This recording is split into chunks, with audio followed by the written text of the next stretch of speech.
കണ്ണ് നനയിച്ച ഓർമ്മകളെ സൂക്ഷിച്ചു വെക്കണം. വീണ്ടും കരയാനല്ല, ജീവിത യാഥാർത്ഥ്യങ്ങളിൽ തോറ്റുപോകാതിരിക്കാൻ. ചില ഓർമ്മകൾ പെയ്യുമ്പോഴെല്ലാം ചോർന്നൊലിക്കാറുണ്ട് നമ്മുടെയൊക്കെ മറവിയുടെ മേൽക്കൂര്. ഓർമ്മകൾക്ക് മരണമില്ലാത്ത കാലം വരെയും നെഞ്ചോട് ചേർത്ത് വെച്ച പ്രണയവും സൗഹൃദവുമൊക്കെ നമുക്കെന്നും സ്വന്തമാണ്. ജീവിതത്തിൽ എത്ര മറക്കാൻ ശ്രമിച്ചാലും മറക്കാൻ കഴിയാത്ത ഓർമ്മകൾ മറന്നുവെന്ന് നടിക്കാനേ കഴിയും. മറക്കുമോ? ഇല്ല, എപ്പോഴും ഓർത്ത് ഉരുകുകയാണ് ചെയ്യുന്നത്.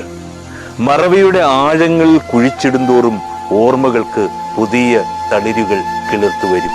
കാലം എത്ര കഴിഞ്ഞാലും ഓർക്കാൻ മറക്കാത്ത നോവുകളിട്ട കുഴിമാടങ്ങളുണ്ട് നമ്മുടെയൊക്കെ ഉള്ളിൽ. തനിച്ചിരിക്കാൻ പോകുമ്പോഴും നമുക്കൊക്കെ കൂട്ടിരിക്കുന്നത് അങ്ങനെയുള്ള 1000 ഓർമ്മകളാണ്.